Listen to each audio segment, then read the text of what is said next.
விண்ணை தாண்டி வருவாயா ரிலீஸ் ஆகி 15 வருஷம் ஆகுது. இன்னும் இந்த படம் பல தியேட்டர்ல ஓடிட்டு வருது.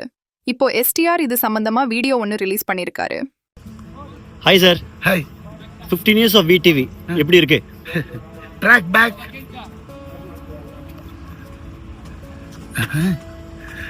Actually, it's an iconic film.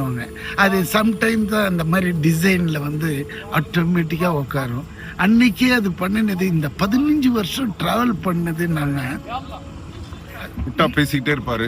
பேசிக்கா என்னன்னா 15 years ஆஃப் விண்ணை தாண்டி வருவாயா. ஸோ ரொம்ப சந்தோஷமா இருக்கு. ஃபர்ஸ்ட் ரிலீஸ் ஆனப்பவும் சூப்பர் ஹிட் பண்ணீங்க. செகண்ட் ரிலீஸ் ஆகியும் 1000 days மேலே ஓடிட்டு இருக்கு. ஒரு மேஜிக்கல் ஃபிலிம். உண்மையிலேயே எங்க எல்லாருக்கும் ரொம்ப சந்தோஷம். நம்ம டீமுக்கு தேங்க் பண்ணிடலாம். Gautham Menon sir, A R Rahman sir, Manoj Paramahamsa sir, Trisha madam, எல்லாருக்குமே எங்க என்டையர் டீம் எல்லாருக்கும் thank you so much. And the producer also. And finally இங்க என்ன சொல்லுது ஜெஸ்ஸி ஜெஸ்ஸி சொல்லுதா, அது மட்டும்தான் அவர் காதலுக்கு. இப்பெல்லாம் இங்க ஜெஸ்ஸி ஜெஸ்ஸி சொல்ல வேற சொல்லுது. அப்புறம் சொல்றேன் வா. ஓகே.